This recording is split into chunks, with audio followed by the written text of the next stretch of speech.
Hi everyone, my name is John McAllister, and this is my presentation about my communities. This is my first time ever doing a screen recording, so bear with me if anything goes wrong. So, the first community I want to talk about is my family. This is a community that I hold very near and dear to my heart, and one that I hope to continue in the future. These are my parents, Jeff and Jill McAllister. They have been a constant area of inspiration and support for me, and I feel very fortunate to have them as my parents. And then these are my two sisters, Keegan and Bridget. Keegan's the blonde, and Bridget is the brunette. And then the guy on the left is my brother in law, Matt, and I'm on the right. I feel very grateful for my sisters as well because they were sort of the trailblazers for me. Seeing them grow up and seeing them as I grew up, doing all of these things and going through high school, going to university has been a very inspirational thing for me. And I wouldn't trade them for anything in the world. And I feel grateful to have these two mentors in my life to kind of help me uh, through life struggles.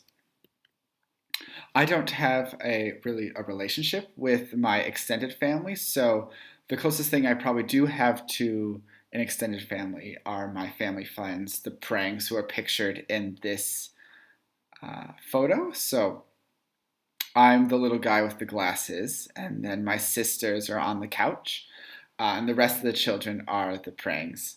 And then so is the guy on the left with the yellow mug. That is their father, Dave. I feel very lucky to have these people in my life as well because it feels special to have these people in my life that have been there since the very beginning and have seen me grow as a person. And I take their advice to heart, and seeing them grow up as well is a very special experience. But not everyone that I'm close to in my family is pictured or on this presentation. But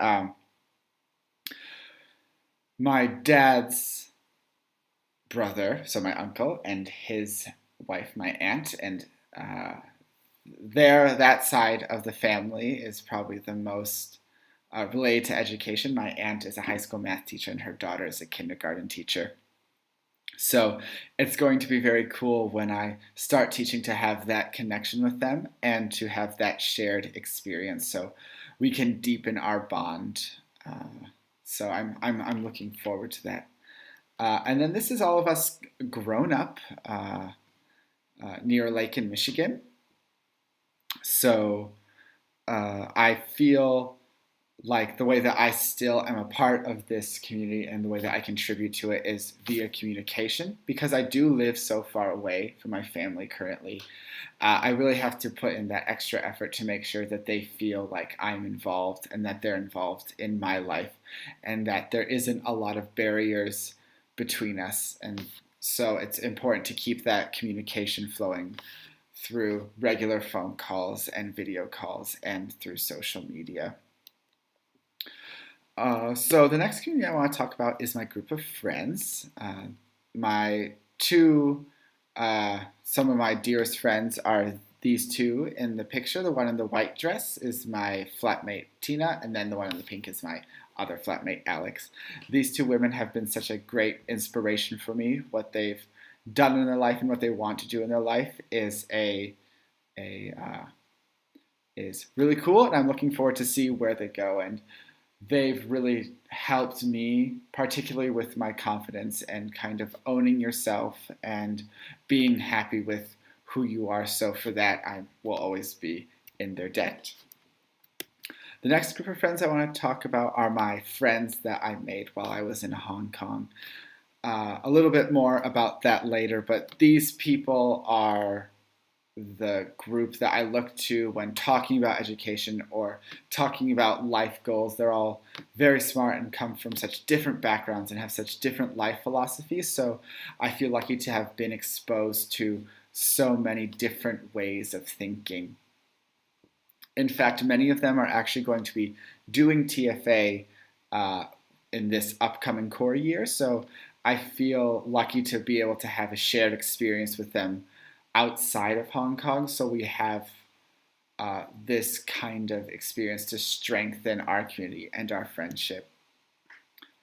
Uh, this group pictures my two of my dearest childhood friends. The guy in the back with the glasses is my friend Alex. I've known him since I was 4, so it feels very special to have someone who's been with you through high school and junior high and elementary school and all the stuff that comes after that, because they've seen you through all of your different faces, through all of your different struggles, and they continue to be there for you. And his and I's relationship is something that I really value. And then my two other friends in this picture are Chris and Leah. They both have such great and wonderful life philosophies, and they've really shown me how other people can think and live in the world. And I feel very grateful for them to opening my eyes. And with kind of all of my friends, I would say the way I continue to be a part of this community is via communication and making sure that I put myself forward to maintain relationships with them, because they are relationships that I value and ones that I feel like that we we could benefit from by continuing. So it feels important to try to keep contact with them. The next things I want to talk about are the places that I've been able to be a part of. Uh, the first one is my hometown, Traverse City. It's 4 hours north of Detroit. It's a small little town. It's around 10,000 people, and it's mainly a tourist town. So I feel very lucky to have been able to grow up in this community, just because it was very open and very accepting, and I feel like I was able to have a very loving childhood because of this place. Oh, and just a fun fact, we produce a lot of cherries, and that's why we have the National Cherry Festival. It's one of the biggest events of the summer. This is the logo of the university that I went to. I really appreciate all of the opportunities that my university has given me. It's really encouraged me to pursue teaching and to have work experience in the field of education. And in many ways, it has opened my mind to a lot of things academically and socially, and it's pushed me to be a better thinker and a better uh, empathizer, I would say. This is the picture of Hong Kong, and while I wouldn't say I feel like I am a member of the Hong Kong community, I feel like I'm a part of the Summer Bridge community. Summer Bridge is the charity that I worked for in Hong Kong. It is the only international site of breakthrough back in the United States, if you guys know that charity. I worked there for 2 summers, and I feel very close to the program. I kind of maintain my connection with this community by staying in contact with the director and helping her out whenever she needs me. If she needs a virtual mentor, I try to make time to contribute to the program, because I know the more the teachers are prepared, then that means the students will have a better time. And I also try to remain an active member by staying in contact with my students and helping them with their English or helping them with other aspects of life. And with the other two communities, I do a very similar thing. The way that I kind of maintain myself in those communities is now via the people who live there and the people who are going to stay there, who have stayed there after I left. And all of these places have such a important place in my heart.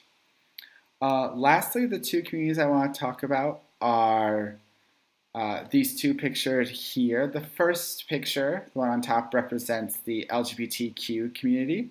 As someone who is a member of the LGBTQ community, I feel very blessed to be a part of it. And it's something that I want to continue to be a part of in New Mexico. I want to be an active member and an ally to the people who have had a different experience in the community than I have, and to support anyone who wants the support, or to uh, just give my help where it's needed. So then I have the bottom picture, which is Vasaskulan. That's a school I worked at during my third year of university. It's the place where I learned to be a what I kind of where I kind of learned how to be a full-time teacher, and the list of responsibilities a teacher has other than just teaching. And for that, I'll always be grateful to Vasaskulan. And I maintain my community presence there, also through communication. I try to help out the incoming English language assistant to give them a better idea of what it's going to be like, and to help them prepare to be the best assistant that they can. So, yeah, those are pretty much all of my communities that I could think of. Oh, wrong direction. So, in terms of future communities, I'm really looking forward to being a part of Teach for America and Teach for America New Mexico, and meeting all of you guys. So I'm looking forward to seeing you all quite soon, and I hope you guys enjoyed my presentation. Thank you.